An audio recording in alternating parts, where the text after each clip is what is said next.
Welcome to NHL Nightly with your host, Jeremiah Maxwell, a.k.a. the Sports Beard, along with Pearlo Wisdom, the NHL handicapper extraordinaire, and Rico and Pearlo, goal scoring from Dynamo.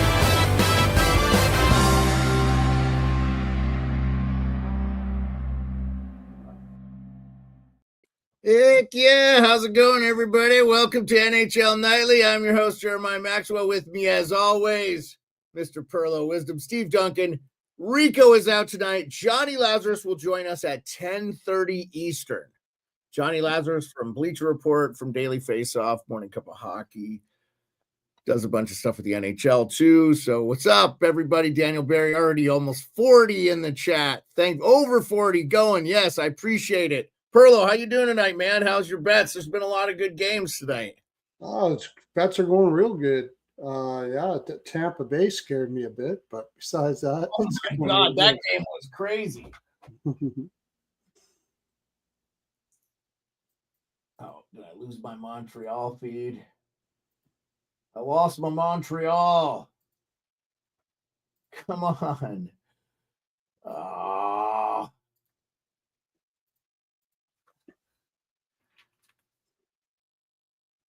Sorry. Come on. What's going on? Huh. All right, shoot. Okay, maybe we have a break here for a second. Pearlo, just talk about your bets. I'm going to try to fix this real quick. All right. Well, I already got my no, but just Colorado. Oh, yeah, Catherine, I'm sorry. I'm doing well minus the Parayko news. Yeah, I'm so sorry to hear that. I heard something from Merrick today. I'll talk about it. Just give me a second. 128 in the chat. Wow. I love it. Thank you so much, everybody. I appreciate it. Just give me one moment. I'm trying to fix something. You can talk to him, Pearl. Okay. Yeah, the Parayko news is brutal, man. I mean, geez, like that's the last thing they needed to happen right there. It's I don't know. I don't know if they're going to try to fill the gap with that, or I kind of get the gut feeling that they're just going to ride it out because Armstrong is usually pretty good with knowing where his team's at, and if he doesn't think that they're really going to have a huge chance of winning a cup. There's been times in the past where he's traded like even big players right at the deadline, even though they were right in the cup run. So that changes this whole perspective on what he's going to do at the deadline. I think he might have had some deals that he was going to make and then said, maybe not. Maybe we'll look a different direction. I just got a feeling they might sell something. I don't think they're going to be like complete sellouts, but I wouldn't doubt if they sell something here and then just hope that they make it anyways and they make the playoffs and build up again for next year because they got a Snuggerud coming in next year. They got a few young guys that can make that roster better. And then the summer, they'll probably try to add and give her another go. I have a feeling. But that Parayko news is brutal. I agree, Catherine. I agree very much wholeheartedly with you. Clearly, the Panthers are still plenty physical without Tkachuk. Yeah, they are. Team. Yeah, I mean, I think the Seth Jones ad's really going to help them. I didn't like what I saw from Tampa's defense today. I think that they're going to miss that Essimon a little bit. I think that was a tough give up. I still like what Francis got over. I just think now Bjorkstrand had a goal. Yanni Gordy looked great, so that Yanni Gord's healthy and playing. But I don't know, man. Panthers still, to me, I think are the craft of the Atlantic there. But I'm not worried about your Blue Jackets, Catherine. They're going to make the playoffs. They're in. I think they're in. They're just playing too good. They've run into a couple tough teams tonight. So I was trying to keep an eye on that Calgary because I know you were all over the Stars. I think Rico was too. I think Mike was. Everybody was all over the Stars. I was trying to keep track of that one. Big ups for them for how they're coming and the end of that long road trip having more legs than Dallas. I mean, my gosh, never saw that coming. Yeah, and that's what I'm saying. Like, I mean, I've really hold on here, I'm picking up the broadcast. Whoa, sorry about that. But I have to say, man, I've been impressed with Calgary all year. They've been good. They have been good. So yeah, we expect Jonny Lazarus at 10:30. So he's getting in. He's going to call a college game at UMass. So I think that's Springfield. Correct me if I'm wrong. Josh has something in the chat. He goes, keep an eye on Luke Kunin and Mario Ferraro with Brandon Tanev. Okay, yeah, those sound like nice ads for the Leafs, actually. I don't think the Leafs need to do too much. I think they're fine. They have been a good team all season, and they've been kind of banged up. They've not been healthy, so Catherine says, I hope we get our chemistry back. Our injury returns are great, but we need to figure out it. Yeah, that does suck when you're really going well and guys come back. It actually throws your lineup off, even though they're good players to add back in, Catherine. It does suck. Sometimes you kind of just got to go back to the lines that were doing real good and just try to phase those guys back in. Eventually, a line will slump, and then you'll put a guy in and insert him, and that'll be a good thing. Oh, it's 2-2 Dallas. Okay. Yeah. Did Dallas just score? Oh, yes, they did. Oh, yeah, Dallas just tied it. Thank you, Darkness. Appreciate you. Yes, it looks like there are going to be some more movers and shakers, Josh. I appreciate you keeping us up to date. I've got my eye on the transactions. So the most recent one, Pearlo, and we're going to talk about this with Jonny Lazarus when he comes on. Riley Smith is acquired from the New York Rangers for the Vegas Golden Knights in exchange for Brennan Brisson and a third-round pick. So Brisson goes to their Hartford team. I think Hartford is the Rangers because he's playing AHL anyway. And Riley Smith goes back. He's one of the originals.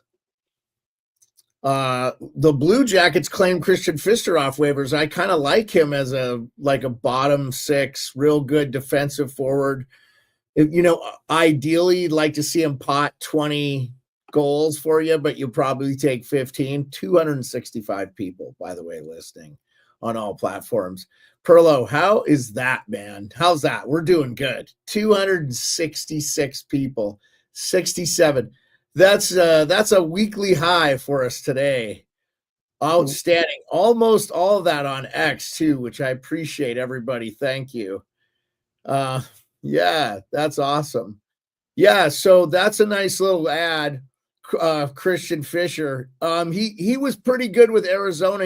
I think they expected to be a much more goal scoring guy, but he's good defensive forward, and he's not going to make a lot of mistakes.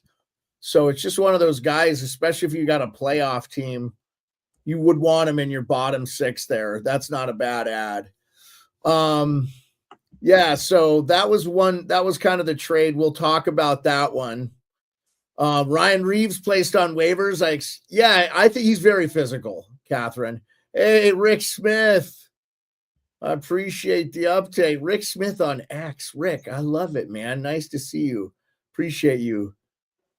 Oh, yeah, I would like to see Mario Ferraro with the Leafs. I like Mario Ferraro, and I like rooting for the Leafs. Edmonton's up 2-1 on Montreal, but man, Montreal could be up in this game. It's a good game, though. I've been enjoying it. I've been trying to keep my eye on it. And then I know Colorado's up 2-1 on San Jose, but San Jose got that second goal, so they've looked good, man. I said you can't go wrong. San Jose plus 1.5 because they hang in these games. So anything stick out at you at all the movements that happened today, Pearlo? Anything that you wanted to talk about before Jay Laz comes on? What am I going to talk about? Oilers make an amazing move getting Jake Wallman. What a great move, man. Oh, you like that? Oh, yeah, absolutely. One of the most underrated defensemen in the league. I don't know. Detroit gave him up for a song, and Edmonton gave up a first for him. But Oh, yeah, look I at love it. I love Josh it. says Frank Saravelli sources Minnesota Wild acquiring Justin Brazeau from the NHL Bruins in a deal involving Marek Kuznetsov and Jacob. Kununinoff. Wow. Good Yeah, move. Weird we'll move. talk about that, Perlo. I'm not familiar with the prospect. Is this Well, good for Kuzmininoff has been playing on their fourth line for a while. He's one of those like spark plug shifty because he's got all the moves. He looks like he's going to be a very good offensive guy, but he's small. I'm kind of surprised Boston went that way.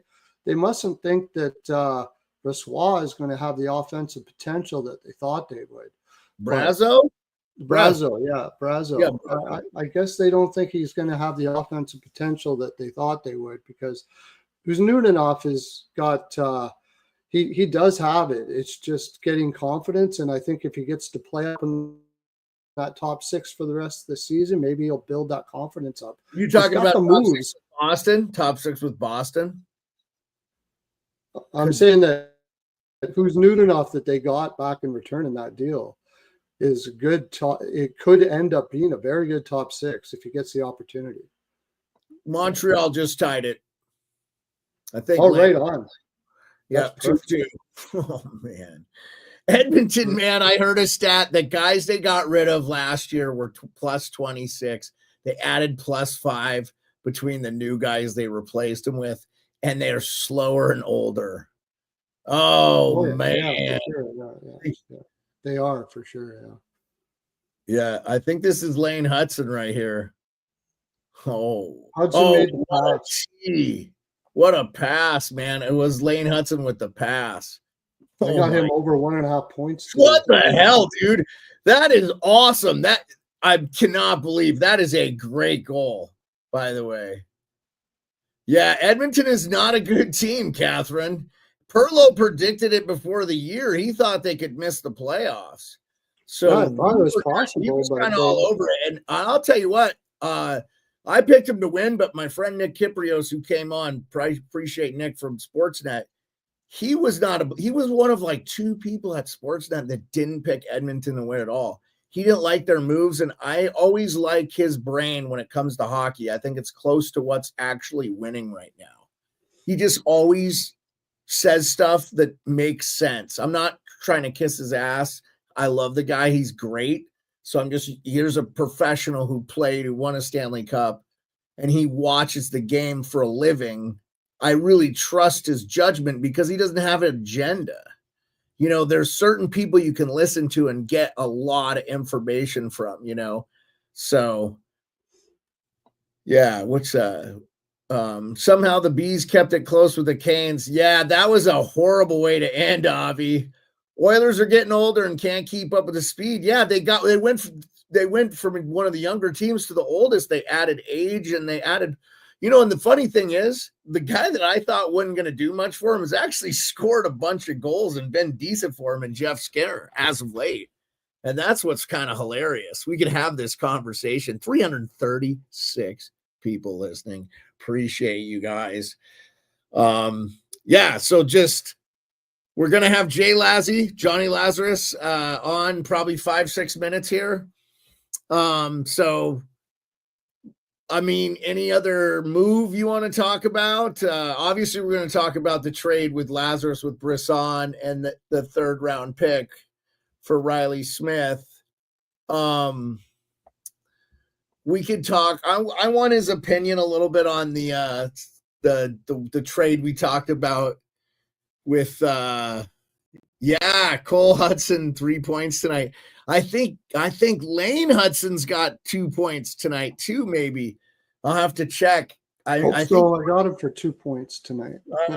I'm not sure. I'll check the box score. The Rangers acquired Carson Soucy. That one I like. I told my wife she actually got in before the show started. I said, "Oh yeah, you guys got Carson Soucy," and I think Brisson might be something too, man. Like I just think he couldn't crack Vegas's top. Vegas is such a deep team. Like I think they could have some that Henderson Knights. I follow them. They are a solid AHL team, man. And I think some of those Vegas guys have actually got some good players from there. They've had no choice, man, because they've traded a lot of their picks and stuff. So they really have to develop at the minor league to really compensate, right, for not having the high-end talent that you may get just by drafting good stuff in the top rounds. Pearlo, you feel where I'm coming from? Mm-hmm. Yeah, so I think Laz the just Bruins are taking calls on Brad Marchand, apparently. Yes, that's it. Yes, I saw that. Yeah. I saw that. That's interesting. I read in a few places they might be looking to trade him and then sign him back in the off season, but we'll see how that turns out.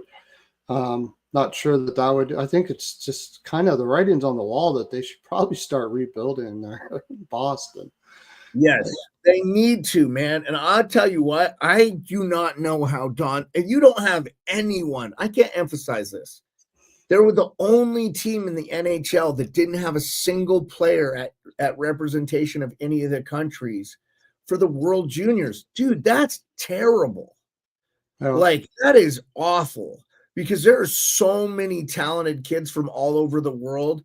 And that means your scouting is not good.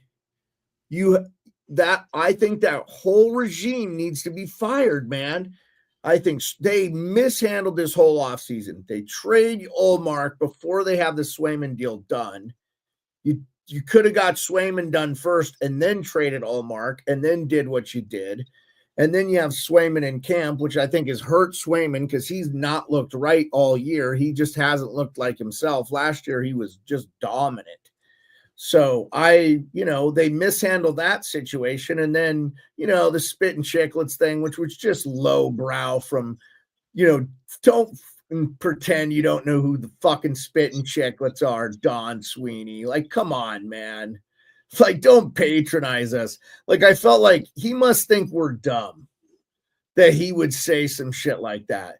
Because like I said, you mishandled that, Don. Nobody made you trade Ullmark before you got your deal done with fucking Swayman. What were you doing, bro?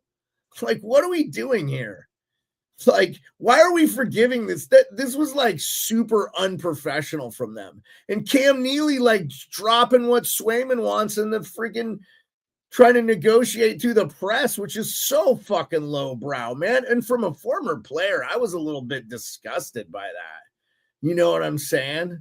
Like, what the fuck are we doing? Like, we need to hold these executives to a high standard. They have an important job 31 other people occupy. It's a pretty limited group, and you should not be a total, complete F up and then to have nothing in your system. If I'm a Bruins fan, Avi, I'm pissed. I'm writing the Herald and the Globe, and I'm saying this is why we want him out. Not this, not it. Look at the draft. Like, and the guy you got in that one draft that was good was DeBrusk, and he's having a hell of a year with Vancouver. Shoot, I don't think Vancouver would be in a playoff hunt if it wasn't for DeBrusk this year. He's been one of their best players. Besser's scoring is down. Pettersson's not doing anything. They traded JT Miller away. I've been real impressed with that player. Another one is coming is New Jersey apparently is pretty close, or at least trying really hard to pull O'Reilly out of Nashville. Heard that now too. that they've had those injuries and everything, that would be a nice little pickup. Even if when they do come back, I will tell you though, man. I've watched him a lot this year in Nashville, unfortunately, and I just don't notice him. He seems like I think he's having a tough time keeping up. He's got to be a third center now. He can't be a top line center anymore. He's lost his legs. Yeah, he didn't really have much for speed to begin with. Yeah, that's what I'm saying. I'm not trying to say, but he's getting beat a lot, and I'm like, he's still a great player, man. Like, don't get me wrong. If he's your third line center, like, hell yeah, I would have him on my team as a third line center right now. Yeah, the Capitals a better team. I'd take him. Yeah. Get O'Reilly. Him over Eller would be all right. Because you got a guy who's won a Conn Smythe and won a Stanley Cup. And just that experience on the third line and the boost it would give your team. And like, look, Ovi's won one, I know, and there's a couple of guys left, Carlson and stuff. Carlson has not looked good this year, man. I've been real disappointed. He has no offensive threat at all anymore. He just is not shooting it like he was. And I say that, and I hope he just goes off. Colorado just went up 3-1 with 2.1 seconds left in the first. Holy crap. McKinnon. They're going to destroy San Jose here. They're in a terrible spot, San Jose. Oh, my God. McKinnon, Lettinen. It goes McKinnon, Lettinen. Lettinen goes to Natchez. Natchez goes clear across the ice to Drouin. Oh, my God. Foop, boop, boop, boop. Bing, bang, boom, bam. In. 4 passes and, like, perfection. They could have moved the puck better. Dude, Jonathan Drouin's 8th goal of the season to put him up 3-1. Are we forgetting, like, Colorado, if they get Brock Nelson, who I think they be getting, by the way, 415, I love you. Thank you. 415 in the chat. Yeah. So we were talking about what the hell was up with Edmonton. Thank you, by the way, Catherine Craig. Do you guys think the Canucks will make a trade? I don't know, Saad. I don't know. I'm not sure the Canucks are going to do anything. Well, they did make a trade. They traded Susie, so it tells you what. Well, yeah, they were trying to get rid of him anyway. They weren't playing him, so which is good for Susie because he's a physical shot blocking guy, and he's not going to be terrible. He'll get you some offense, but for the most part, he's just going to be really good defensively and just block a ton of shots, and that's the perfect guy you want on your team coming playoffs. Guys that'll eat bullets for you. So that's, like anytime, like Rangers good at, I said, look, I still think it's going to be hard. I think the Jackets and the Senators are going to be the teams that are in. And now I'll tell you what, if the Caps end up playing the Senators, that's a tough matchup, man. Every game they've played, the Sens have been real tough. Like they got way ahead on them the last time and then they came back and they had to win it in a shootout. Like, so the Sens have been playing real tough. So that's not an easy first round matchup for the Capitals. So I'm just saying. And then I think the Blue Jackets are just playing good hockey. They've run into a couple of good teams. Like Florida is clicking, man. And, they didn't give anything up. They gave up a backup goalie. Like those players don't care. Bob was going to be the starter in the playoffs anyway. Like Spencer Knight is going to be a hell of a goalie. But that was a good ad. Do I think Jersey drops out? I don't, Catherine. I think they played really well for a lot of the year without Nico Hischier, and he's back. So yeah, they lost Jack Hughes, but I think it'll just force guys like Hurdle. They got talent on that team that'll step up. Dawson Mercer. They got guys that just need to step their game up. It might be the best thing for them. I think it would be really hard for New Jersey to not make it. First of all, I think the Rangers got to go on a tear, and they played good against the Caps. Like we didn't really get to break it down, and hopefully Jonny Lazarus will be with us here any moment. And hopefully he will be. Now I'm getting nervous. I told him not to worry or not to rush. So let me just check in with him. Let me check in. I'll just say, are you good?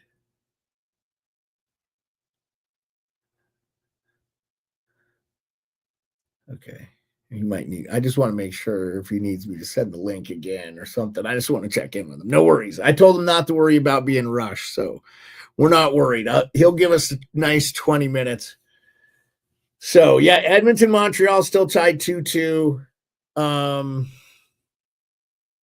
Man, this was a good day of hockey, man. I really enjoyed. Preds beat the Kraken 5-3. It's 2-2 overtime right now, Dallas and Flames. I don't have that game up. Let me get that game up.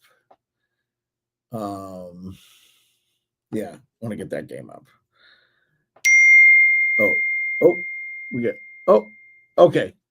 Okay. No rush. Take your time. Yep, take your time, my friend. Thank you so much. So Jonny Lad's just a little bit late. He's checking into his hotel because he's calling a game for ESPN Plus. So, sorry about that, guys. Yep, perfect. Sure, no problem. You're good, man. Thank you so much. Yep, you're good. Take your time, buddy. I don't want them rushing. No reason to rush. We're not on a time frame. We can do this show when we want to do it. So I'm not going to rush him. I told him, just get where you're going safe, man. That's more important. And then we'll talk to you. We're always going to be here to talk hockey with you. So, Pearlo, like haste makes waste, my friend, right? Yeah. Like when you were hasty on that curb this year, when you about knocked your face off. Yeah, yeah. Trying to pick up a thing of water. That's all it was. Oh, I don't know. Oh, Derek S has something in the chat I want to highlight. I liked what he said here, Pearlo. He said, not the best curtain call for Lawton and Risto if that was their final game with the Flyers. Did you watch any of that game? I watched some of it, but I didn't watch. Oh yeah, like they didn't play well. Yeah, that team is just does no heart right now. They realize they're playing like a team that knows it. They lost to the best team in the NHL. I just feel like. Yeah, I know, but I mean, they didn't look like they had all that much heart today either. Like, there's a lot of players playing. Hey, by the way, Pearlo, the Jets were on a 3-game losing streak, their worst of the year.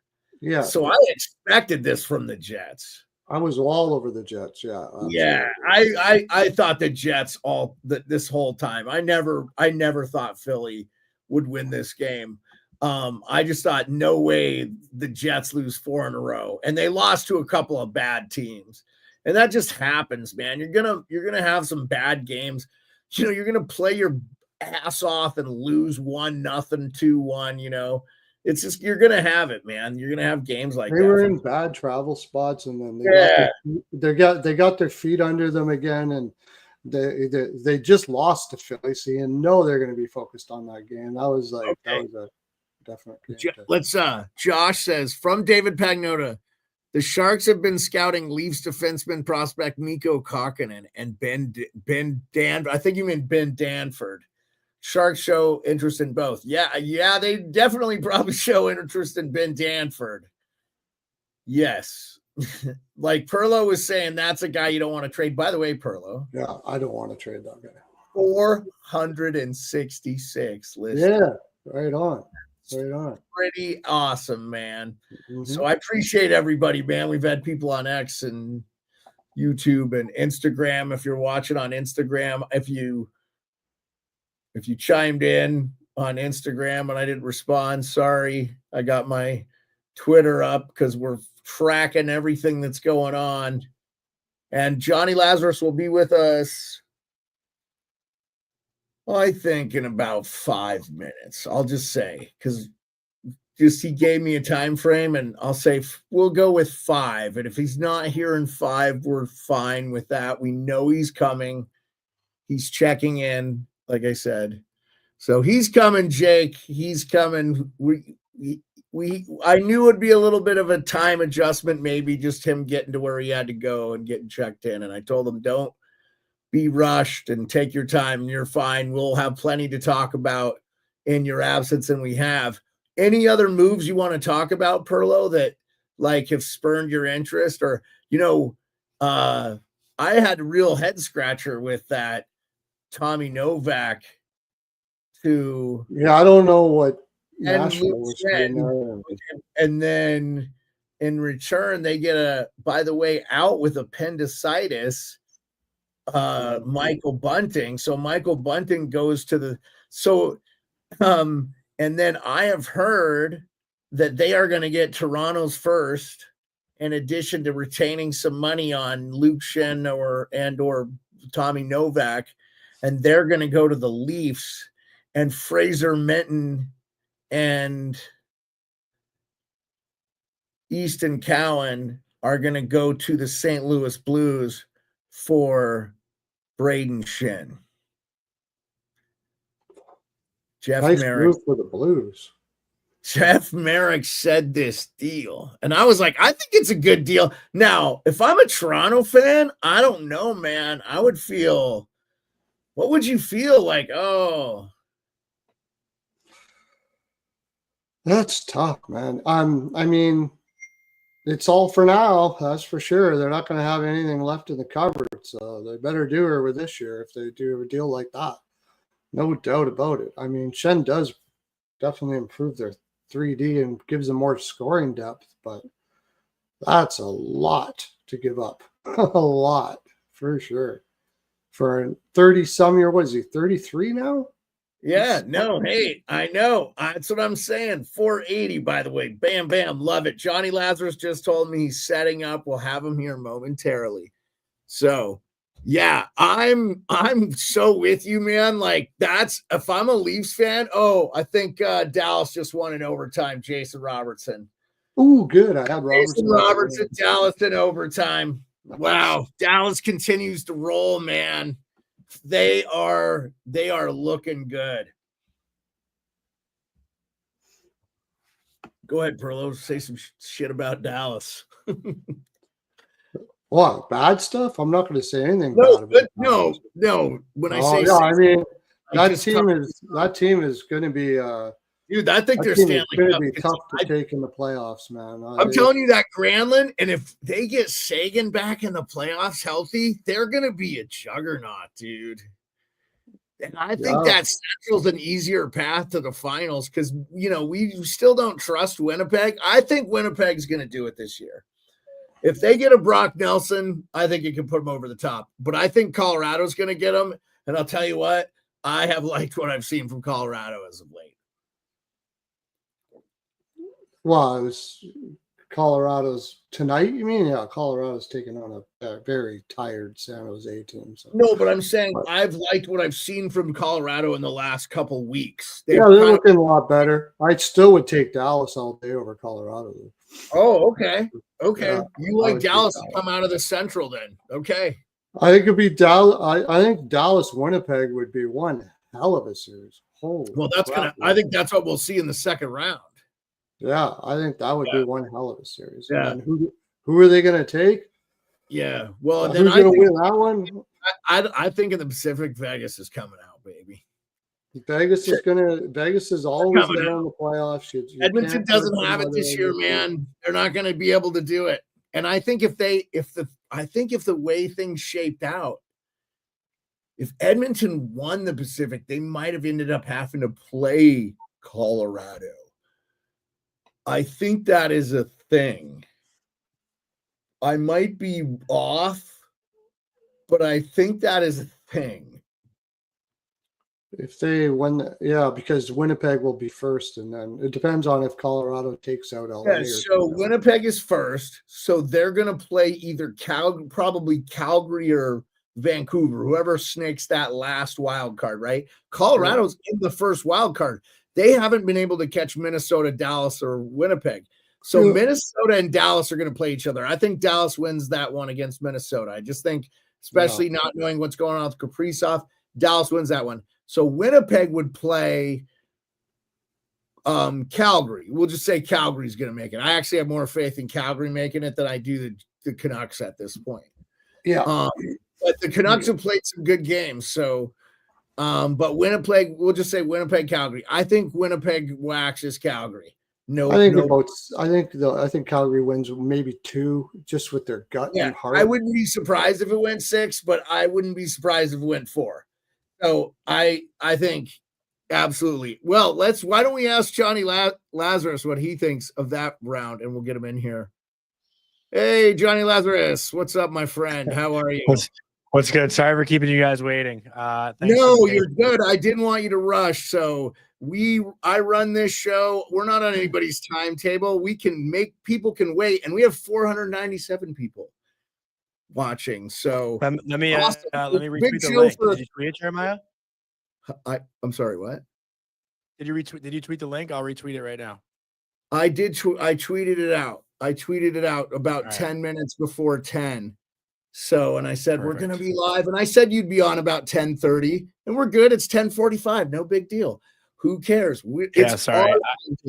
No, you're fine. I didn't Full want you to be rusty. transparency. Is my service okay? You sound great, man. Okay. I obviously I've been driving for the last like 3 hours, so I checked really Twitter when I appreciate it. arrived, and I was immediately distracted by all the JJ Peterka stuff. So I spent Yes. 5 minutes in the parking lot just checking through. So that's why I'm a little late. Yeah. No, dude, I would, and let's talk about that, because I want to talk about the deal that the Rangers did make with you, but let's talk about the Rangers having to add someone like JJ Peterka. Hey, look, I thought the Rangers were the more physical team in the first 2/3 of that game against Capitals. I thought they played the better first, and I didn't think they deserved to be ahead because I thought that interference should have been called, but whatever, you know what happens. Yeah. And they scored, and Rangers took advantage of their opportunities. But I thought they played a more physical game than the Capitals, and I really liked what I saw from them. Now you insert Carson Soucy. Maybe if you bring up Brendan Brisson, sure, but I don't think that's anything. That's just to get Riley Smith to Vegas, who they wanted him back, and that we had all known that Riley was probably going to be traded by the Rangers. So that's kind of, I don't think we have to speak about that unless you really want to. 767 people watching live. Pretty cool, man. I appreciate it, man. You bring it out, Jonny. I really appreciate it. Hey, you know I love you. But yeah, that game last night, listen, I think it all comes down to special teams, right? The Rangers don't score in that double minor early on. They get a couple more chances later in the game. They don't find a way to get one. And that's the difference, right? Ovi scores in the power play, which changes the whole game, you know? But that was the one thing that I got. Goal too. It was, I love that he's been scoring goals differently. I don't think people have been giving him credit, but just go look at the last 6 or 7 goals. Like he's in the slot. He's all, Carberry's moving him around and he's challenging him to score in different places. And it's really helping because everybody's focusing on him. And I think that's what's helping a lot of other guys score. Well, that's what I noticed last night. They had Sam Carrick and Mika Zibanejad on the PK, just literally shadowing Ovechkin. Like he'd go down to the post and the forward would go down with him, which opened things up. But obviously it's kind of like a weird play in the slot. I think both defensemen go down and Ovi finds that loose puck. I don't remember how the puck got there. It got passed to him by, it was either McMichael or somebody there in the slot passed it to him. Yeah. Or it was like a pass off pad or something. It was quick. I missed it live and I was watching the game. I was like, what? You missed it live? I mean, I was watching, but I was like, wait, I don't know if I was gawking at my phone or something. Then they're like, and then I looked up and then my wife's going, wait. Your wife was cheering? I thought she's a Ranger fan. No, she was, it was not a cheer of joy. It was more of like, you, damn it. You know. We were watching it together on the couch, so I kind of reacted to her reaction. So I saw her reaction before I saw the Ovi goal, and it just popped out there real quick, and he just buried it. It's just, I'm just happy. It's been a fun year, man. I didn't expect this, and it's just really. And then the goal chase, it sucked. I mean, he might have already beat it if he didn't miss 16 games with the broken leg, man. So but isn't it better that it's coming down to the wire? Yeah, and then somebody said, wouldn't it be cool if he broke it the last game of the year against Pittsburgh, which I would say, honestly, that would be cool. I would be like, yeah, but Jeremiah, if he does it against Pittsburgh, we're going to talk about Crosby. I know, but that would be okay in this case, right? That wouldn't be gratuitous, I just think too, Laz, they don't play the same position, and I know they want to compare them because they came in the NHL at the same time. I often say Ovechkin cost Crosby his Calder because if Ovechkin came in the year before, he would have won the Calder, and then Crosby would have won his rookie year because he had a great rookie year. But Ovi had an unbelievable, I think he had over 100 points, 50 goals his rookie year. They both did. They both had over 100 points. Yeah. I mean, I'm not trying to and I think that there's some validity to that. Okay. And they were the league and they changed the playoff format. So they had to play each other in the playoffs like that. They were like, we're guaranteeing this by doing this. Pretty much. So once they changed the divisions and got rid of the Southeast and they put Washington in the Metro with Pittsburgh and New York and blah, blah, blah. And okay, fine. Meat grinder too, man. Like iron sharpens iron. I think that's why you had so many teams from that division do really well. Rangers did good. Caps had some runs. obviously Pittsburgh's winning cups, then Caps win a cup. We had a pretty good run there from that division, from the Metro, and I think a couple bounces the Rangers could have had, that series against the Kings. I think they weren't the worst team. I thought, they just, they didn't score when they needed to. They didn't get their breaks, but that could have been a 7 game Stanley Cup final, so that's been a good three overtime games, and they lost all 3. Man, dude, I wanted you guys to win, man. You beat us in the playoffs. It was like, God, now go win it, Lundqvist. How can I not root for him? You want to lose to the team that wins it all, right? Yeah. I mean, listen, that Martinez goal was scored on my prom night. I got friend zoned by my date, and the Rangers lost the Stanley Cup. It was the worst possible prom outcome you could imagine.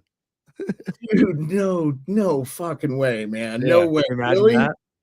Can you imagine taking that L that night? I don't think you could write that movie. That's so sad and pathetic, man. Like the only loser who didn't get laid at prom, and the Rangers lost in the cup. Dude, my heart is broken for you, dude. I didn't get laid at prom either, so don't worry, man. Like, we're gonna talk cool points or anything. And my wife's like, man, I can't believe you didn't get laid at prom, because I saw a picture of my date, and it was a French foreign exchange student. Yeah, well, I was kind of a shy guy, man. Like, I didn't know what to do. I was in high school. There's too much pressure on that stuff. So, that sucks. But that sucks, the fact that the Rangers lost, and it was your prom night, and your date flaked out. No, she didn't flake. She was there. She didn't flake. Oh, okay. She just friend zoned you. Oh, she friend zoned you. Oh, she may as well. You thought it was more, and you thought it was more. Honestly, dude, that's probably more painful. Yeah, that feels painful. Yeah. Damn, man. Why are we talking about this horrible shit? I don't know. Let's not do that, man. Let's just celebrate. Hey, look, if you're a New York Rangers fan, I was telling Mr. Nice Guy from New York Revival, I was like, I don't know if you guys make it. Like, I was just trying to be real with them, like real legit reasons just ahead. I thought Detroit, the way they were playing, they're starting to come down to earth too. And they lost to Utah today, which was good for you guys and Reg. So, yeah, I haven't seen any hockey tonight. I got to catch up on scores and stuff. I haven't. Yeah, Columbus lost. They got worked by the Panthers. They lost 3-0. So that helps you too. So everybody kind of there with you helped you. So, anyway, I brought you on to talk about this stuff. And I don't know if you had time to look at the Rangers adding Brendan Brisson and Carson Soucy, and they sent Riley Smith to Vegas. Let's hear your thoughts. Listen, I think Brendan Brisson he was a really good college player. I watched a lot of him at Michigan. He always played that right flank one-timer position. Scored a lot. I think he might have had close to 30 goals. I'd have to look at that again. I'm going to Google it while I talk here. But listen, do I think he's an NHLer right now? No. But he's still pretty young, and I still think there's a lot of upside. Obviously, you know who his father is too, being one of the most powerful agents there is. Brisson, Pat Brisson. So, let me just look at his stats here. Yeah, Brendan Brisson had. I was telling Pearlo I thought he was playing pretty well for the AHL Henderson Knights. I follow them, and I saw his name a lot there. I thought he was doing fairly well, having a nice season there. 21 goals in college as a sophomore. He had 42 points in 38 games. Like, that's pretty good. He left after 2 years. It's a pretty strong college showing. Actually, funny story. So kind of like a weird brag, I guess, too. But I worked for the NHL during the Stanley Cup final in 2023. I did Stanley Cup Live. So I was at Vegas, at Florida, and I was with the Empty Netter guys and Mike Grinnell. After Vegas won the Cup, we were at a bar called the hell was it called? Some small Irish pub in Vegas. And Brendan Brisson was there with Jack Eichel. We were there till like 6 a.m. So we were talking to him like he was a part of the whole Cup run. And I have a picture. It's like me, Grinnell, Eichel, and the Powers boys.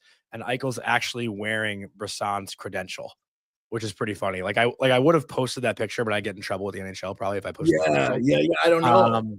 You don't would. I didn't. But like I think that's just like one of the cooler little things that I've experienced. That's cool. Yeah, I don't think Brisson will play this year. But just getting that return for Riley Smith though is more than I think people. Carson Soucy too, though, man. That's a nice ad for the Rangers. I told my wife, I go, the guy doesn't make mistakes defensively, and he just blocks a crap ton of shots. He'll take a lot of bullets, man. Like, and I'm not saying the Rangers are soft there, but I liked what I saw from Jones, by the way. I'm not saying you guys are better off without Adam Fox, but I don't think Adam Fox was right this year. Something wasn't going. Maybe he was banged up a little bit or something, because I thought he was not good at coordinations, but I thought maybe he had something that was carrying over.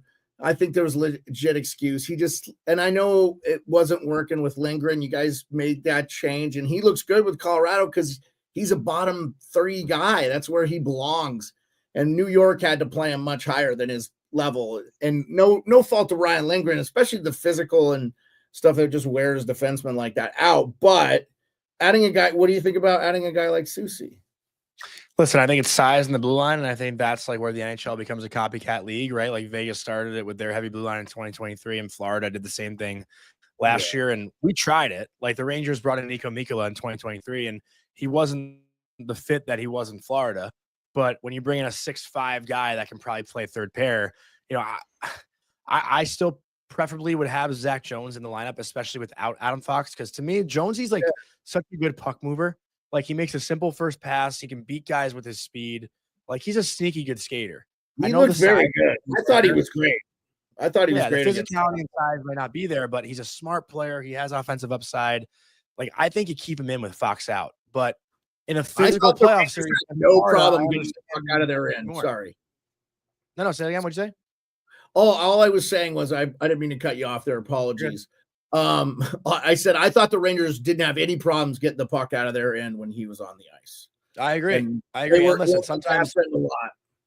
sometimes the size takes over and he gets, hemmed a little bit, but he made a great play on Ovi in overtime. He beat Ovi in a one-on-one battle in the corner and got the puck away. I don't know if people remember that, but that was a great play he made. He had a good chance in overtime. He just, couldn't bury it in the slot.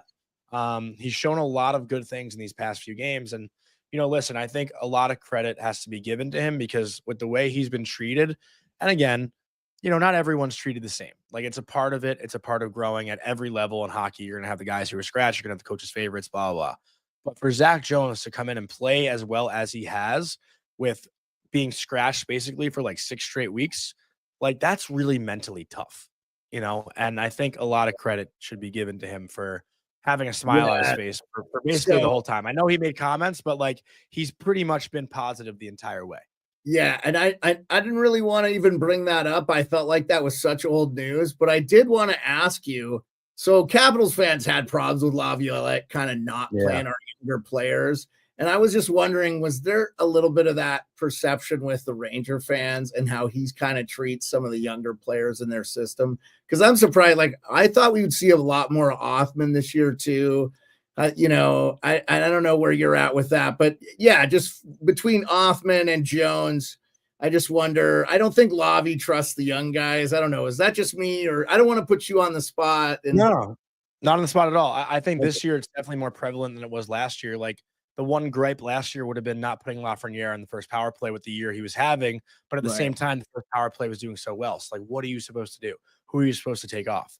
Like that's been the issue with the Rangers development on the team the past few years is that like they're winning hockey games and it might not be the prettiest way. Igor might be bailing them out a lot of the time, but you're not going to mess with a winning result. So like coaches also, it's not a coach's concern to like help grow the young players. Like that's not what they're there for. No, they're there to win the game at hand, So I could see like I'm not asking you questions. I'm not asking you to question his coaching technique either, Johnny. If those are the guys he wants in the lineup, that's I'm not even trying to create controversy. I'm just wondering, are you feeling that our Rangers fans maybe have that perception of Laviolette and maybe why there's some issues? They are now. Okay. They are now for sure. It's like, I guess now that they're back in the playoff picture, it's changed a little bit, but I think Rangers fans would rather see what they have in Othman, see what they have in Berard. And honestly, I think up until his suspension, maybe, we saw Matt Rempe last night playing in the last 2 minutes of a tied hockey game. Yeah, he looked great. I thought he did not do anything but help a goal get scored on the ice. He was a positive for me. I know he's such a polarizing thing, but I think we just need to like take a game at a game with that kid. He didn't dirty. I thought he was appropriately physical. Tom Wilson came out and said, his whole thing with Rempe was don't bump O. Like Tom Wilson's going to send O. I love that from Tom. And, Rempe's got a job to do. I didn't think, and Ovi don't mind being physical, man. Like that don't bother him. I think it gets him into his game. Like, I think it's sometimes the worst thing you can do is like, okay, I'm going to body you, dude. Oh, you are? Well, we didn't know. I'm Lawrence Taylor on skates and I've scored 850 goals. Like, I think Ovi loves it. So people also forget that Matt Rempe had more goals than Alexander Ovechkin in the playoffs last year. Yeah, dude. I mean, look, you guys had a magical season last year. And I thought, dude, I said when we met, I wasn't picking at the Rangers beating the Caps, but I thought there was a couple of things that could have went the Caps' way that didn't, and that could have been maybe a 6-game series. No biggie. I thought the Rangers were the better team and we're going to win that series all along. I was happy the Caps made it just because they did, like everybody's like, they can't, no, we're not going to do it. And I kind of love that everybody doesn't, nobody thinks they can do anything, but you've seen them up close. What do you think? Do you think they're a legit Stanley Cup team or the Rangers? No, the Washington Capitals. Oh, yeah, of course. Listen, and what you see and feel in their room, like I've talked about it a lot on Morning Cup of Hockey, and Colby gives me shit every now and then because you don't really know. Like I say I'm like in the room, but I'm not like in the room. But after morning skates, what's up? But you hear. Yeah, but after morning skates, you can get a sense of the teams that have that camaraderie. And the Capitals have it. And honestly, like, I know I talked about it today, but I had such a blast talking to Pierre-Luc Dubois. Like he was such a treat to treat to talk to. I know what you meant. Yeah, and he was like, basically talking to every single coach on the ice. Like the communication with every player, every coach was so clear. And one thing that stood out too, Matt Roy, the defenseman, obviously, who he was with in LA last year, like he went in depth saying like this guy is such a funny dude, and I'm like Dubois is now helping him come out of his shell. Dude, I just think I think a lot of people forget though too. LA had kind of a riches of center there, and I just think he didn't find his place there. I don't think he was a bad teammate. I think they just realized this isn't a good fit for us. Stylistically. Well, also I don't think that like he was played against top lines either. Like he mentioned that he's doing that this year. Like Carberry has him shutting down top lines. And he's been great. I think he had done that in Columbus as well. Didn't do it as much in Winnipeg. Right. Yeah, but there's always been something with that Winnipeg locker room too, though, right? Yeah. Like, why haven't they got it done? They're so good. I mean, because I would love to see him win it. Like, I know that fan base deserves to see a winner. They're kind of like the San Jose Sharks, right? Of the 2010s. Like, they've had that same core impact and they've been knocking on the door. But, I think at some point, if they don't get it done this year, you got to look at the core and say, like, hey, it's not good enough. And they got guys like, I think they're going to have like $42 million in cap space, but they got to re-sign guys and stuff. But like Ehlers could be off. There's a lot of decisions they have to make there. I think that Shovel Day Off has actually done a really good job there. It's just they haven't had the playoff success really. So, but I'm rooting for him, man. Like that'd be a good one. Columbus, it's another one. It's like, man, even if the Caps played him in the first round and we lost, I'd almost be like, oh, it sucks, but it's cool. I mean, I want to win the Stanley Cup. What fan doesn't want to win the Stanley Cup? But what storyline or player or something are you rooting for that you hope we see here? Because we're less than 20, what are we, 20, 30 hours from the trade deadline, being complete. Yeah. Do you want to see like a Brock Nelson go to Colorado or Winnipeg or whatever? What are you rooting for? I mean, obviously too, like you could talk about the Rangers too and say, just give me what your NHL and then give me your Ranger fan one too. Yeah. I mean, this one's probably not like the most realistic. I'll give you a couple here because I don't think it's fair to just give you this, but I talk about it with one of my friends, Lewis, like every day. And you know, you can respect this as a Caps fan. Like, I do want to see Sid somewhere else.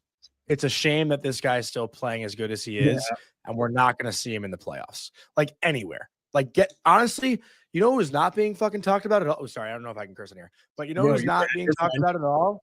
Like, the Montreal Canadiens are knocking on the door of the playoffs, and dude, they look good. They just extended Jake Evans. Like, they might make a big splash. They're tied right now. I just saw too, right? They're tied against. I think. Yeah, it was. Right now.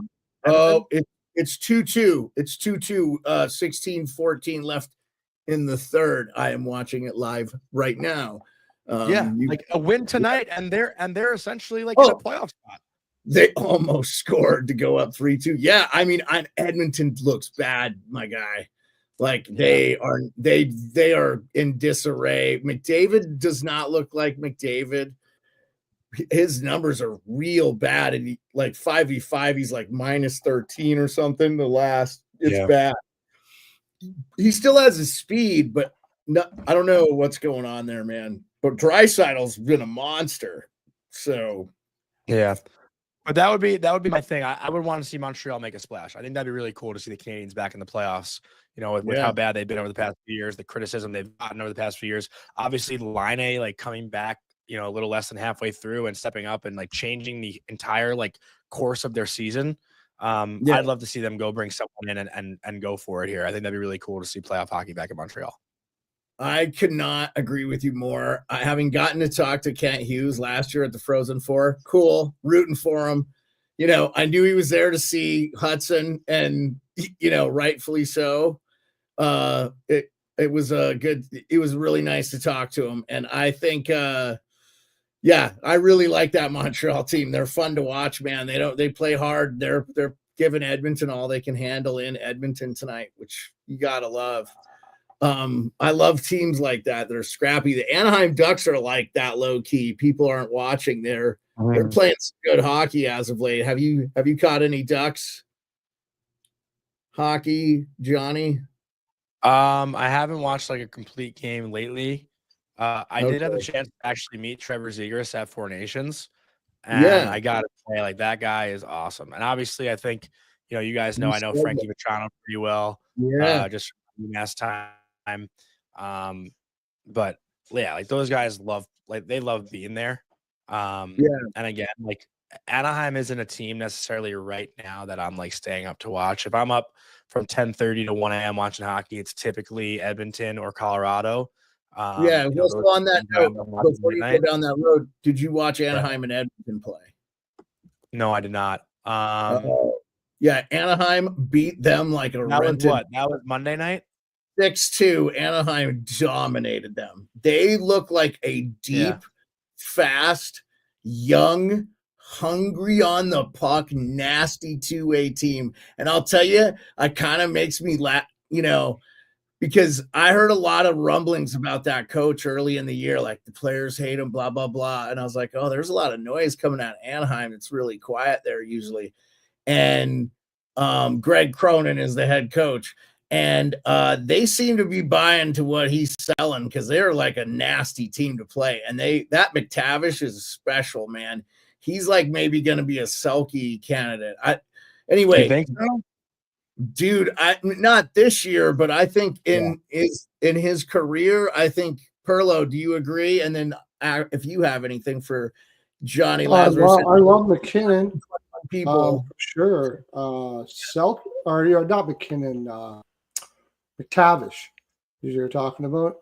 I love McTavish. I think Carlson's going to be the Selke candidate. Yeah, I'd say Carlson would be the Selke guy. That could be too. Leo Carlson will be the Selke candidate. That guy is unreal. When he was drafted, he was being compared to some of the best already. Like that's what he was going to turn out to be. So I think but I don't get me wrong though. I love McTavish. I think McTavish is a heck of a player.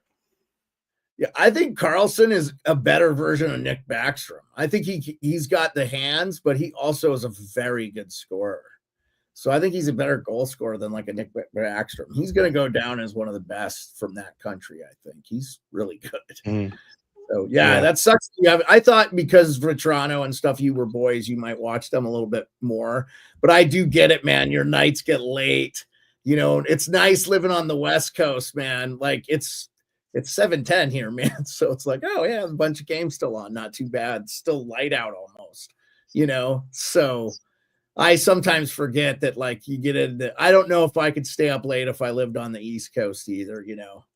Like usually I'm usually up. Like I'm flipping through games, but I just didn't happen to watch that Edmonton game. I think the Rangers played the Islanders Monday night, so I probably got home at like 11. Like usually after the game, I don't get home till like 11 o'clock, and then by the time I'm home, I usually like take a shower and try to wait for my like post game clips to go up so I can post on social and stuff. Sure. On Monday night, for whatever reason, I just didn't really tune in. Oh yeah, no worries. And I get it, man. When you watch for a living, sometimes it gets a little like I just want to watch a good game, or maybe I want to watch a rerun of Friends. Sometimes you got to get a little, take a break from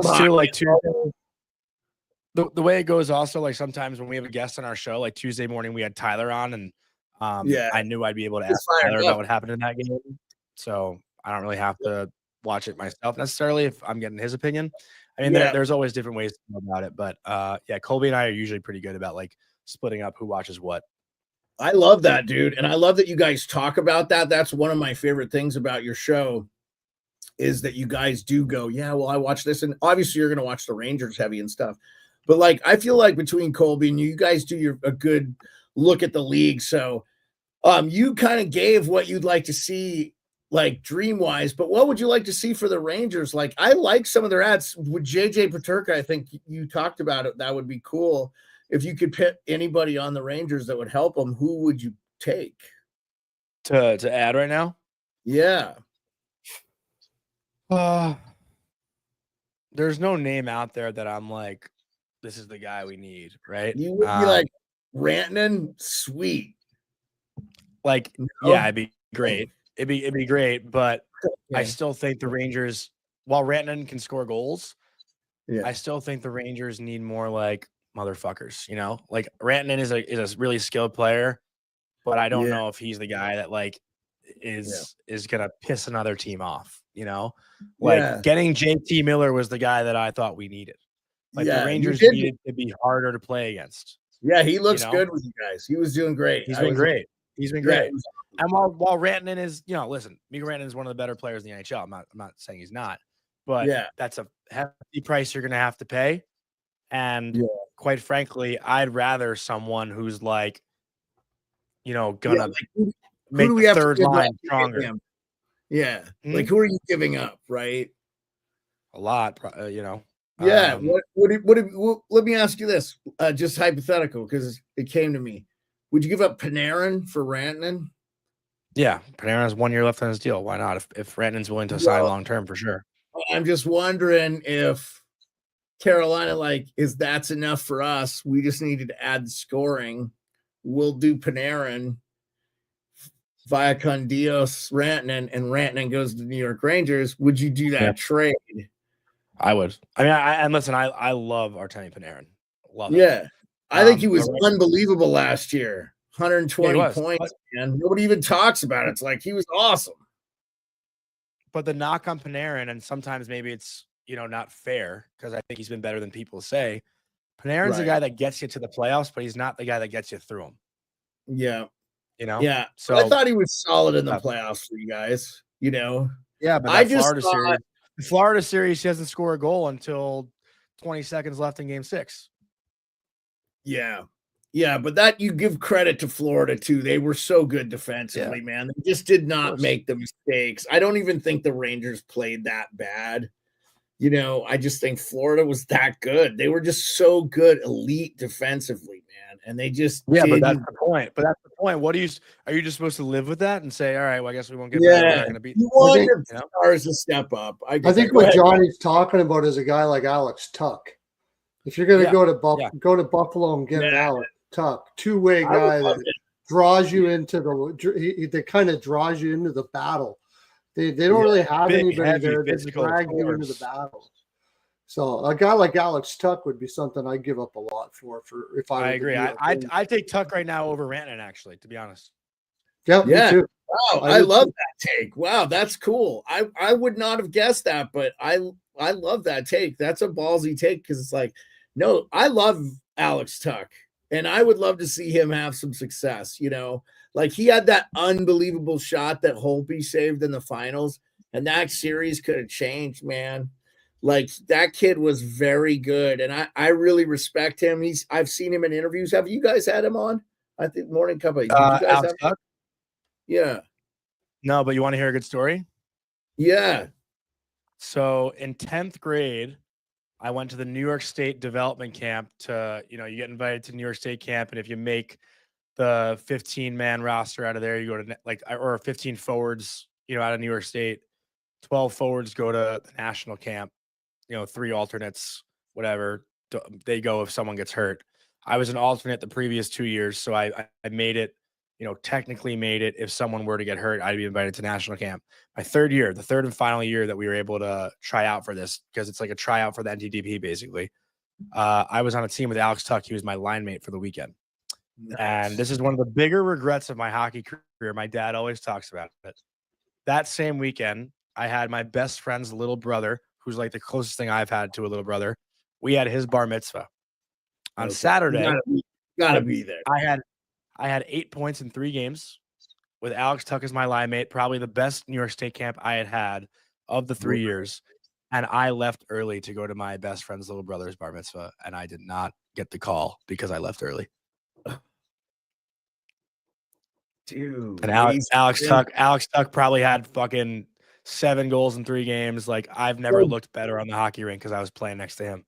Okay, I have to ask you this. And he doesn't even remember who I am, probably. Well, that's fair. If you, because I've seen you, and you got silky hands. Did you guys win that? I wanted to ask you this. Did you win that? It was hard to follow where to watch. Creator game thing? No, you did it was you were Team USA. The creator game. Yeah. We lost in a 3-game series. We lost in a shootout in the 3rd game. Okay. I didn't know. I couldn't find it, and I wanted to see, but I had seen somebody tweet out like a goal that you had scored, and I was like, oh man, I got to ask him about that because I didn't get to watch it. I was, sometimes those things slip your minds, and I wanted to watch it, but I would have watched it live because you were playing. I like to support, like I try to listen when you're calling at a college game. I know I'll try to watch. I appreciate you. Yeah, dude, just because, well, I mean, we support our friends, man. So you guys are awesome to me, and I just always want to be supportive of you. And I know I always say I write military, man. So like everything is abrupt and I sound pissed, and I'm never, it's like 5 a.m. I'm barely awake. I'm not pissed. I'm just enjoying. I know you're pissed. I'm not pissed. When I talk about Crosby being better than Ovechkin, I know you're pissed. No, I don't. I don't have a problem with that take, Johnny. I don't. You're not fooling me, buddy. I just I don't have a problem with that take. It doesn't bother me. I like, can we let it die?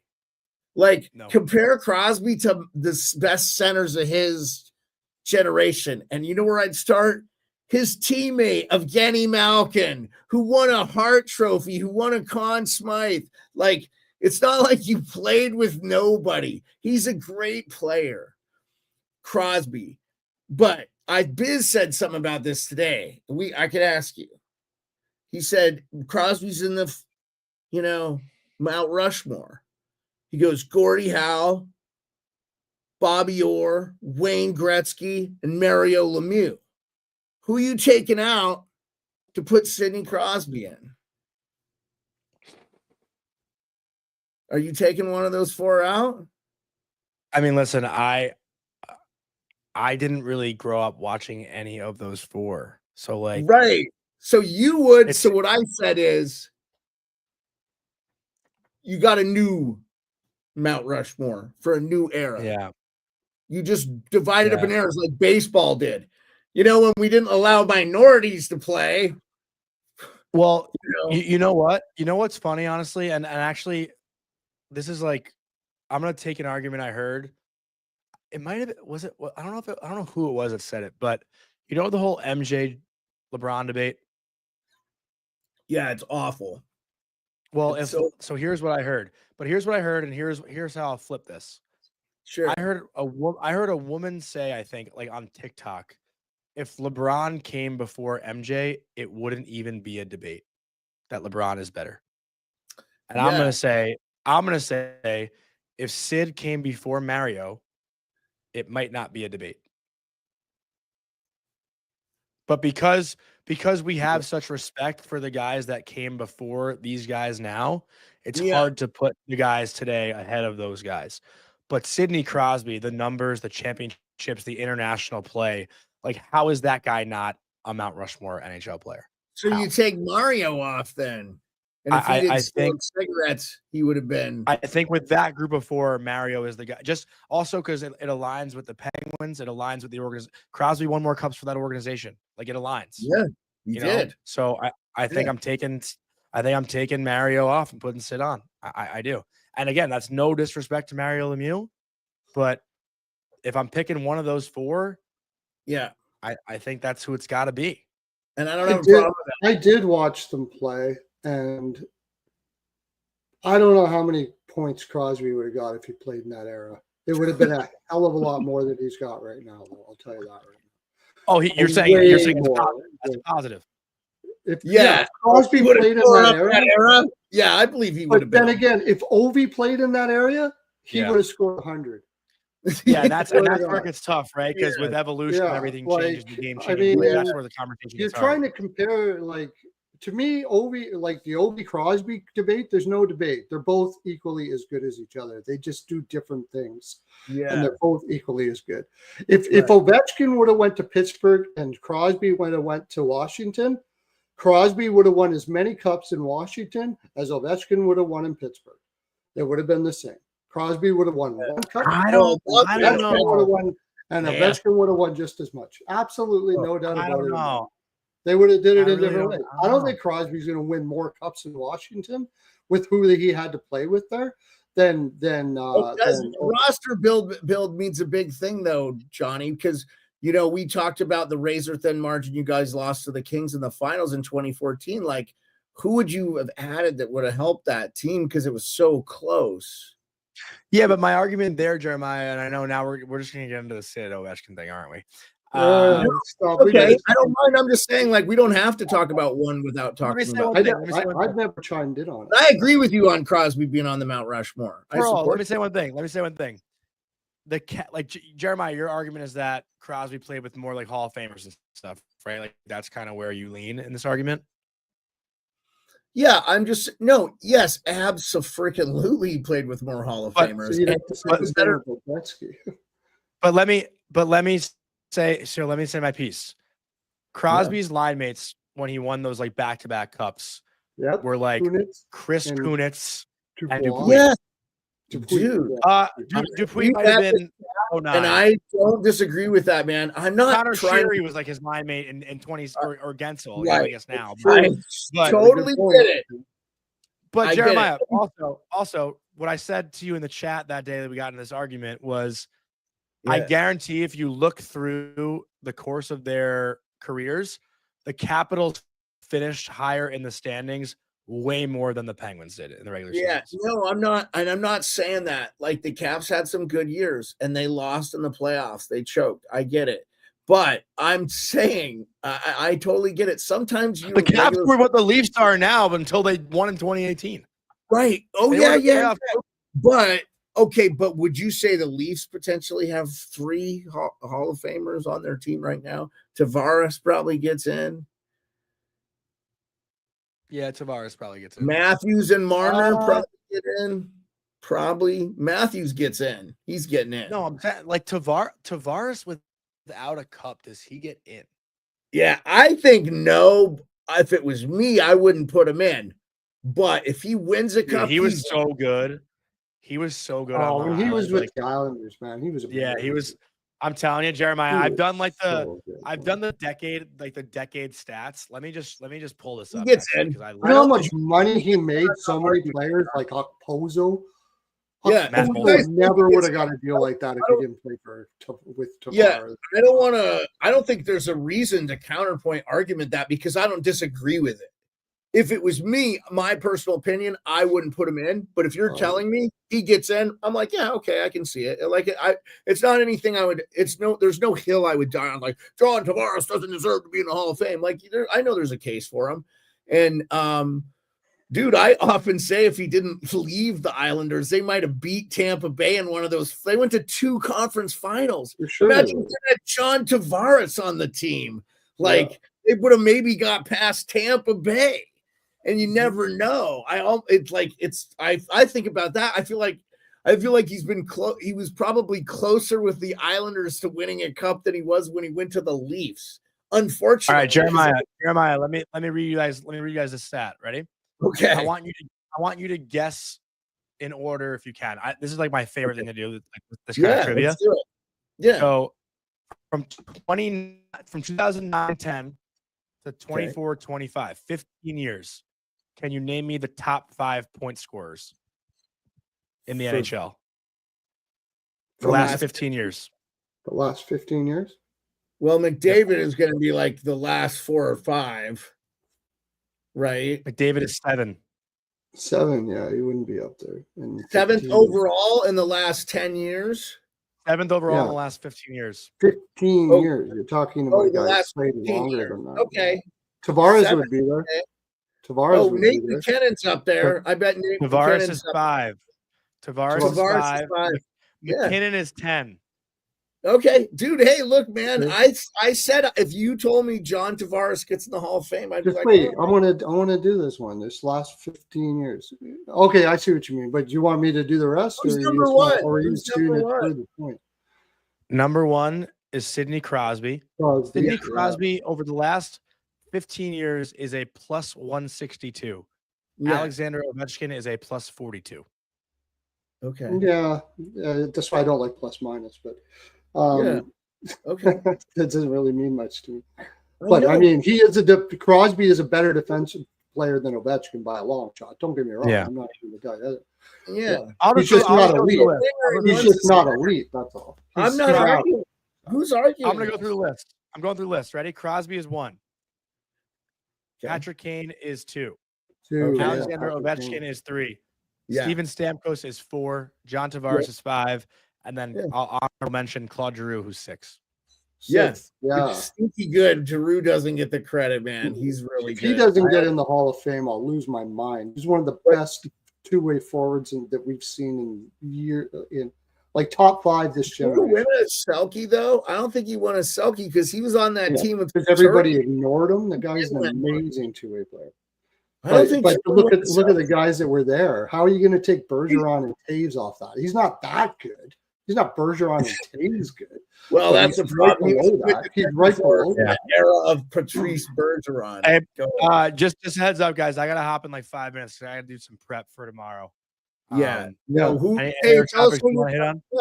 Tell everybody what you're calling tomorrow and where you can listen and what the game you're covering. UMass, your alma mater, right? Well, actually, I meant for the deadline. Actually, we got the show from 11 to 4.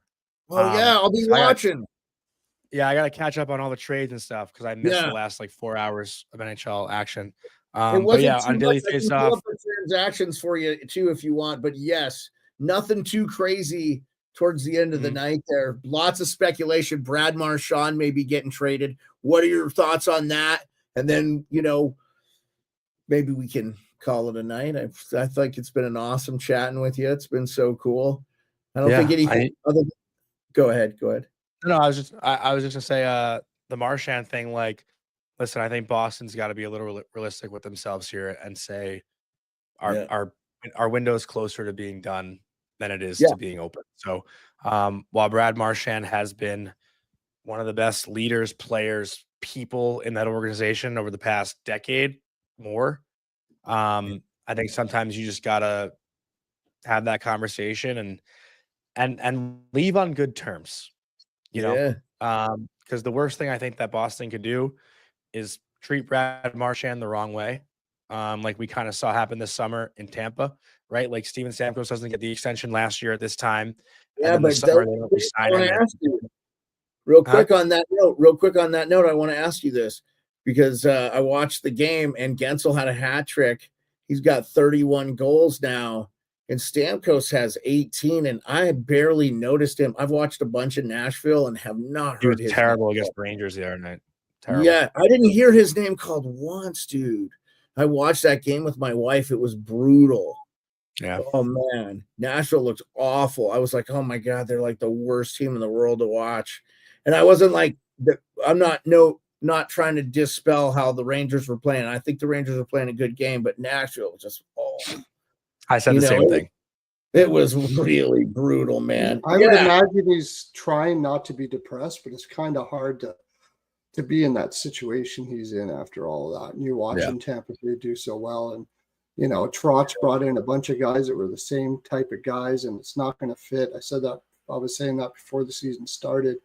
And that's tough, man. It's tough to get up for those games when you're sitting like that, man. All right. Before we let you go, dream guy gets on your team. It's Alex Tuck. You're like, yeah. Probably right now, yeah, for where the direction of the team wants to go. And I'd say, Alex Tuck. I think you got a good chance now. Like I said, I told Mr. Nice Guy, I thought, I think it's going to be tough for the Rangers, but I don't believe in Detroit. But Ottawa, they've been playing good. I mean, they played the Caps tough. Every time I'm like, I think they got up 3-0 on them, and they came back and tied it. It's like they're a scrappy team, man. They know they're fighting for their playoff lives. They're a team, I think their ownership, they want them to make the playoffs real bad. And not that the Rangers don't, but I wonder, and I wanted to ask you this too, because you guys went on that kind of brutal streak. You think if maybe you have seen that and it's not that bad, you guys are clearly terrible spot. It was terrible. Yeah. It was rough. Yeah. I felt bad. Yeah. Honestly, because it was kind of, my wife watched it. I don't want to see her be miserable because her team's not good. When she's turning the game off after the second period, it's like, I want her to enjoy it, So, I'm with you, man. Like, I know you think I don't like the Rangers, but I root for them when they're not playing. I don't think that. So, well, I think their fan base kind of gets a little bit more crapped on than they deserve too, man. Like most Ranger fans, I think you're a standout guy, dude. I don't think you say shit just to say shit. I think you're really being true. It doesn't come across as disingenuous to me. I just want you to know, so I felt like, so I just know when the fucking chat starts going, like, oh, fuck, man, he thinks I'm fucking pissed, and like, you even called me and shit. So that was cool. And that meant a fucking lot to me. I will just tell you, like, especially when it came to what that topic was about, we won't go into it. I don't remember what that was about. Never ask you to do anything to put your job. I don't remember what that was about, honestly. Yeah, I know exactly what it was about, and I don't want to bring it up because I don't think it needs to be talked about. And it's not like, dude, you were such a standout guy, man. And like, I just have a ton of respect for you. So I love hearing your opinion. I do remember. Yeah. And we don't need to talk about it, dude. Like, I just don't want, I don't need that on the record. My friendship with you means way more than just being, I just want to nerd out and talk hockey with you from time to time. And this is awesome. This is exactly what I wanted to have happen. And I'm glad we had a little bit of that Crosby Ovechkin debate, because I kind of forgot that I think maybe you thought that was a little heated in the chat or whatever. Dude, and I legitimately defend Ovechkin, but not because I think he's better than Crosby. I just defend him because I think he deserves to be defended. And he's a special player. And I think he could have won like 5 Hearts. It just kind of got, I think, there was a little bit of xenophobia there. And I think people aren't honest about it. And I think it still exists in some ways. And it's just, like, I wish people would just acknowledge it and be like, yeah, it's ugly, but it's there. It's like, I think there's this deniability in hockey world. It's not because he's Russian. Well, yeah, sometimes it is though, man. Like, it just feels sometimes disingenuous to not admit that. By the way, that Montreal Edmonton's in overtime 2-2, 3:34 left to go. And Colorado stomped out the Sharks, and they won 5-1. So that was a Nice win. Colorado's starting to look nasty. I think if they get a Brock Nelson, they'll be tough. So anyway, I just want you to know I respected your opinion. I never wanted you to feel like it was a aggressive thing. Like it's hockey. Like I care about you more as a person than what your fucking opinion is about something I don't agree with. Ovi sucks. Do you respect me now? But you know what I'm saying, though, Johnny? Like I want to have like the civil discord where we are clashing and not agreeing, but we are making effective points to each other where you like, oh, I see where he's coming from. And then there too, what you're saying back to me, I'm like, oh, I get where he's coming from.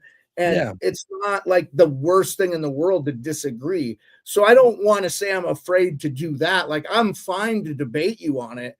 But I will tell you, like, I don't believe that Crosby will ever be considered less than Ovechkin.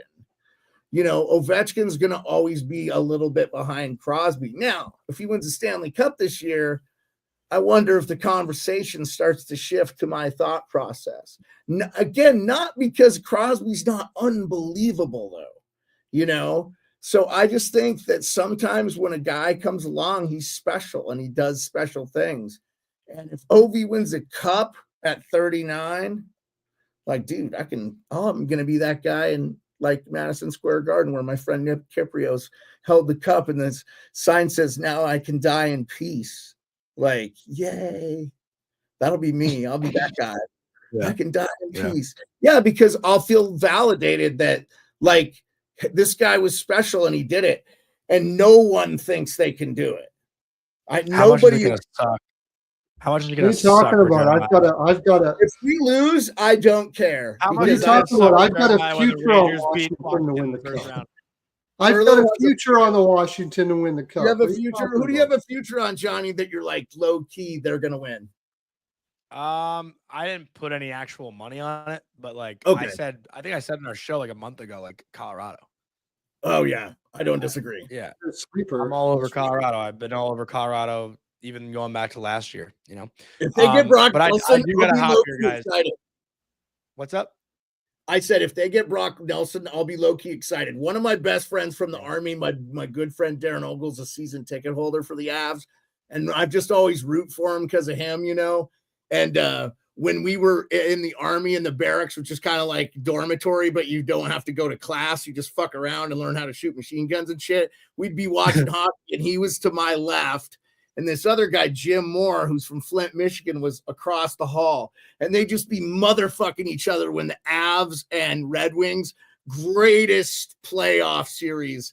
You know, that's 96, 97, 98. Just so much fun, man. 2000. So it was awesome. It was like, it was like we were there. And the ESPN. What do you think Colorado needs, though, Johnny? I don't Guys, think I got he's got to go. Right. I don't think Lindgren turns the needle is all I'm saying. All right. Yeah, I agree. Good meeting you, Johnny. I haven't even met you before, dude. It was good meeting you, man. Thank you, Johnny. I really appreciate you coming on, man. 2,100 people, I think we topped out at. So awesome, man. Appreciate you. Sorry we didn't get to the chat, but I really appreciate everybody coming out and listening. Johnny, Lazarus, Morning Cup of Hockey. You're going to be doing the show all day tomorrow. What time you guys start? 10 a.m. Eastern? 11 to 4. 11 to 4. All right, man. Have a great show. I'll be in the chat listening to you, man. I look forward to that show. Thank you for coming on, man, and I appreciate you. I'm glad to plug what you're doing. Morning Cup of Hockey, Monday through Thursday, 9 a.m., the rest of the hockey season. And have a great night, my man. Thank you, guys. Thanks, Jeremiah. Thanks, Pearlo. Appreciate it, guys. Oh, thank you, Johnny. Really appreciate you, brother. All right, let's get to the games. Pearlo. Yep, we'll go. That was really awesome. Johnny Lazarus, class act guy. I knew we'd go forever with him, and I didn't want to take him too long. So we were a little long. I apologize, Johnny. A little long. Okay. Let's talk games. Pearlo. Yeah. I think Edmonton just won in overtime. Edmonton wins in overtime. Oh, shoot. I had Montreal. 6.9 seconds. Edmonton wins in overtime. All right. Yeah. That was a good win for Edmonton. They needed that. Bouchard pots. Yeah, Bouchard. All right. Red Wings get beat by the Utah Hockey Club. Utah not out of the mix. That Lightning Sabres game was wild, 6-5. Panthers, man, dude, I think the Panthers are going to be a tough out. I feel bad because it's going to be Tampa and Florida in the first round, most likely, or they're going to play each other in the playoffs at some point, I think. And I still don't know if Tampa can beat Florida. They didn't look very good defensively, and I think Isimon is a low-key loss for them. Jets beat the Flyers. That Flyers, we kind of predicted that one. Hurricanes beat the Bruins. Oh, how that game ended. Look up that Seth Jarvis goal. Takes the fluky goal. I felt bad because Zadorov's stick broke, but it's like, what do you do, man?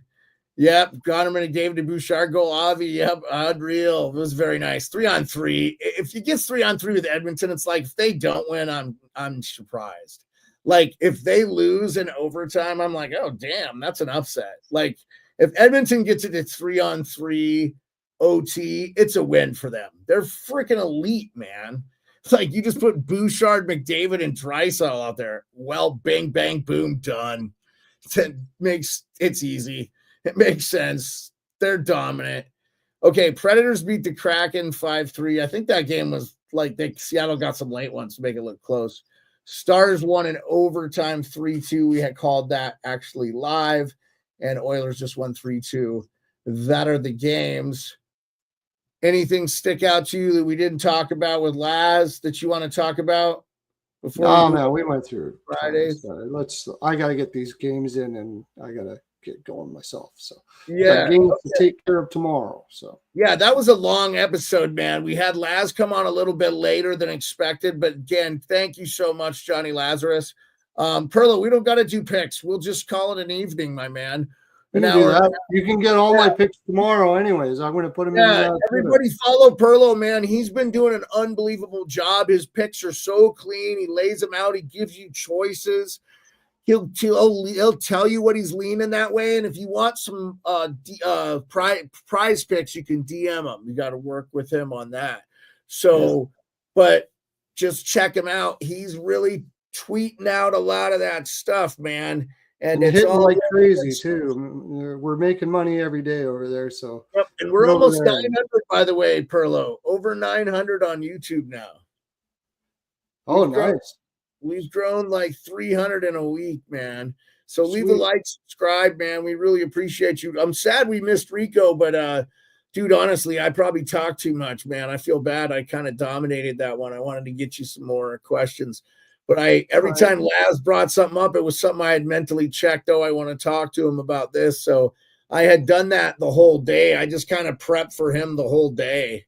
So Laz, it's kind of my bad. There was just so much shit I wanted to talk to you about. So he gave us like almost an hour. So he's the best. He's going to be calling. Well, he was supposed to tell us what he was calling. I think he's calling the UMass game tomorrow on ESPN Plus. So anyway, Jonny Laz, I thought we plugged it, but my bad. You'd be calling that game.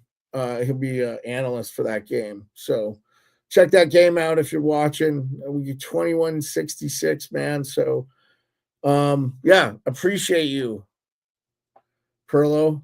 Thanks for being on, man. And look for his tweets. We'll be live tomorrow We're going to have a post trade deadline, break down all the trades. So you, me, and Rico. So tomorrow live for as long as you guys want, and we'll take questions and we'll talk about who did what and who didn't what.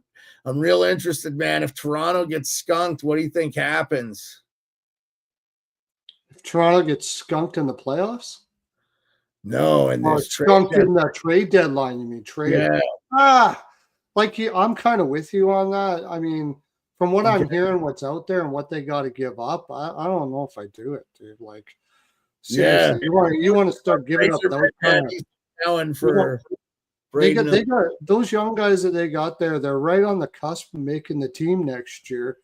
Their window's not exactly closing, so stay the course, man. If you can't do it with the guys you got right now, then you got more guys coming in. I think they got to have foresight there. Yeah, Awesome. Hey, real quick. Yes, Avi, we will be live tomorrow, 2 p.m. Eastern, me and Mike, the Degenerate Bostonian, for the college hockey show right here on the Sports Brew channel. Tune in if you're a college. Now, that we talk mostly gambling, but we're going to talk a little bit about the pairwise and it's shaping out. So, Avi, I know you were at BU tonight. They kicked ass. They won 8-2. Woo, man, they look good, man. BU's starting to look like they could be a Frozen Four team again. So I wouldn't be surprised, Avi. They're starting to play really good hockey. I'm liking, and then that Yegorov kid seems like it's stabilized them. So anyway, Mike and I will talk about that tomorrow. Providence too, like a good team. So yeah, BU beat the pants off Providence tonight. Avi said, yeah, that's awesome that you were there, man. That's cool. I know you were DMing me on Instagram and we were talking back and forth a little bit there, which is cool, man. Feel free. I'm kind of oblivious when it comes to social media. So sometimes I respond, sometimes I don't. I just happen to see. So yeah, cool, man. It was cool. I'm glad you were there. I appreciate you being here and being the hammer for the chat. We had no problems. And I appreciate everybody listening again. Shout out to Jonny Lazarus, Morning Cup of Hockey, and he'll be calling that game for ESPN Plus. Appreciate him very, very much. I had so much stuff I wanted to talk to him about, so I just wanted him to know, hey, we're cool, man. I don't care. And Pearlo, thank you so much. Follow Pearlo. His Twitter is in the thing there. It's been scrolling. So, and Rico, we'll have him back. And I'm sorry I didn't get bets out to you guys today. But sometimes you just got to get the video done because stuff's happening. So I had chores, man. So I had to get some chores done. Yeah. Anyway, thanks, Pearlo. I really appreciate you. See everybody tomorrow, same time, 10:10 Eastern. We'll talk about the trade deadline fallout, what we liked, who missed, who struck out, who we think are winners and stuff. So Rico and Pearlo, hopefully we'll have that for you. And we'll talk to you later. Peace. See you.